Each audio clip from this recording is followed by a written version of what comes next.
Hello friends, it's Miss Dom and it's time to do some art.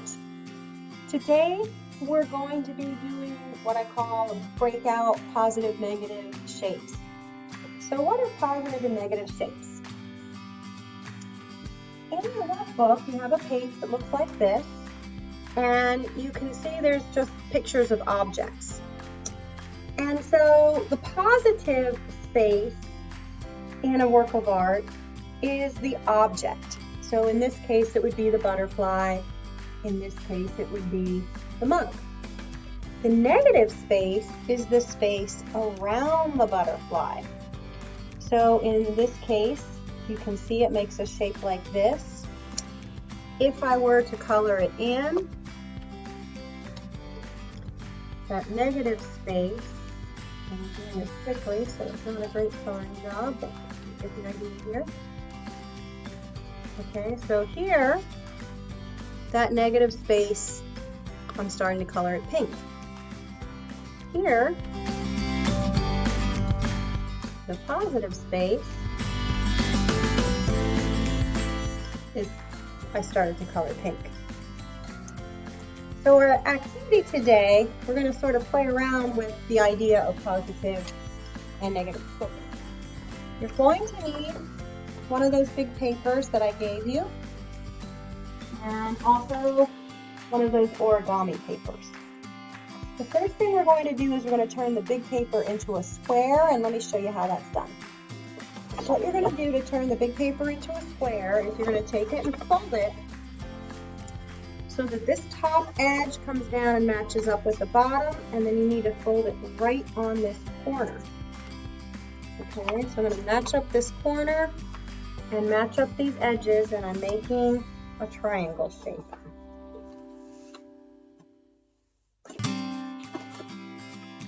Okay,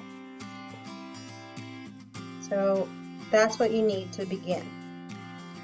All right, and so this part that's sticking out needs to be cut off. So I'm just going to fold that back, or you can draw a line, whichever is easiest for you. Okay, and then you're going to need to cut it. So I'm going to go grab my scissors.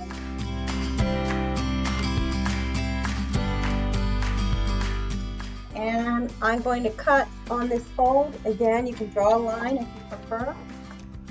You're going to cut that out.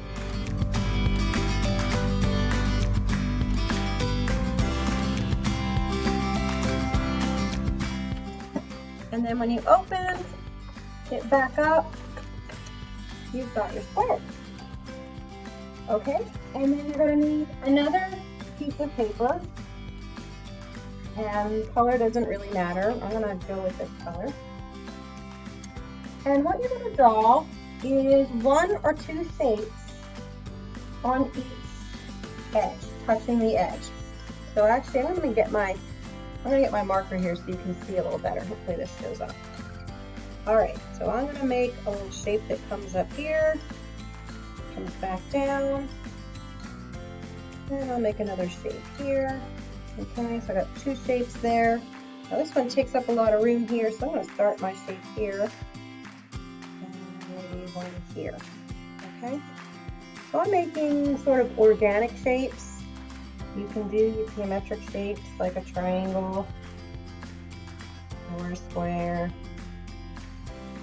or you can do a wavy shape. All right, so one or two shapes.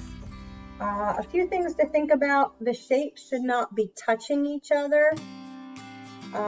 So right here, I probably made them a little bit too close.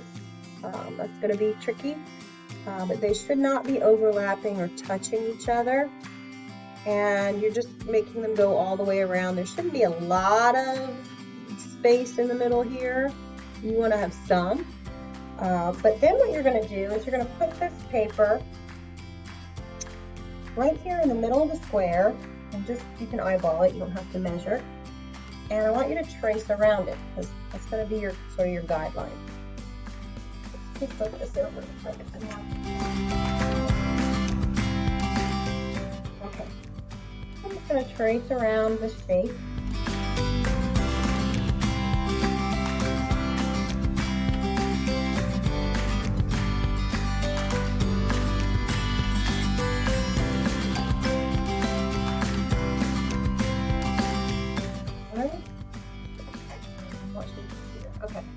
See, there's a square inside of a square, and then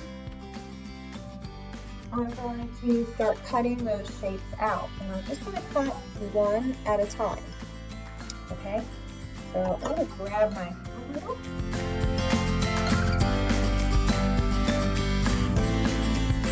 I'm going to need glue. All right, so I'm going to cut this first shape out. And I'm starting with paper, not the scissors. That. Okay, there, I'll cut it. All right, and so I'll cut out the shape. So what I'm going to do is I'm going to put this shape back in the outline that I did. Put the shape back in place like a puzzle piece. And then I'm going to take my glue and I'm going to put a few drops of glue onto the shape. Now I'm going to take the shape and flip it over like the page of a book and then glue it onto the paper like that. Okay, so I'm going to do that with my next shape.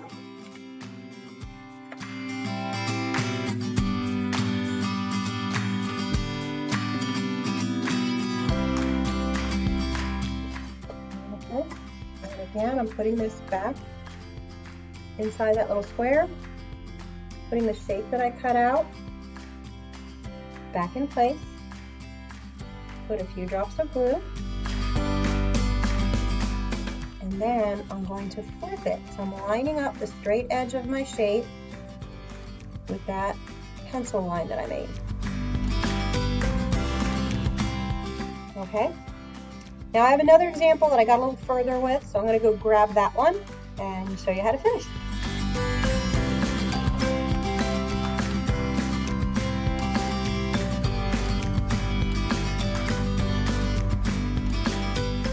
Alright, so you can see on this one I've got a lot more shapes cut out. I just have a couple more to go. So I'm going to take my paper. Okay, this time when I pick it up, there's no glue on it. I'm going to cut out my last couple of shapes.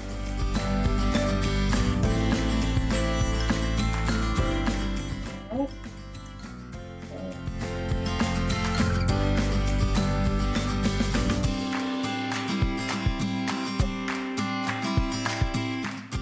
I'm going to take this, place it down, put a couple drops of glue, and flip it over. Okay, so you can see what looks like positive space becomes negative space, or negative space becomes positive space, and then you've got this symmetrical shape that you create every time you do this. Okay, so every time you flip it out right there, you create a line of symmetry. So we're sort of playing with the idea of symmetry and also positive and negative space. And this is just a design activity. So I've got one more shape left.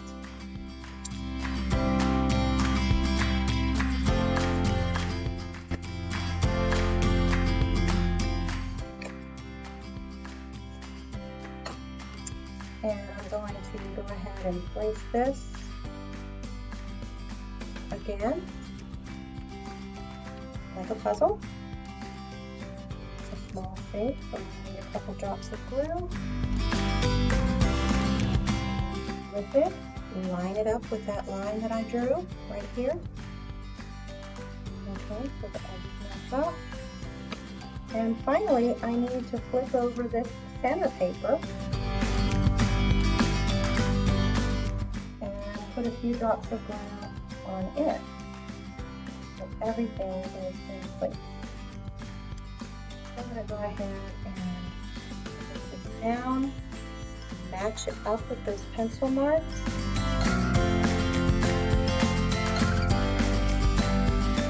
Okay. And voila! We have this really interesting positive, negative, with lines of symmetry going all around that square. If you want to, you can add some more colors and patterns. But that is the activity. So See if you can do that. Remember, you need to trace the square before you start cutting, because that line will help you line up all those shapes.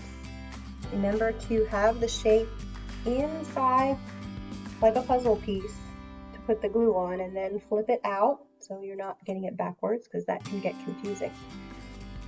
So enjoy. Can't wait to see what yours look like, and I'll see you next time.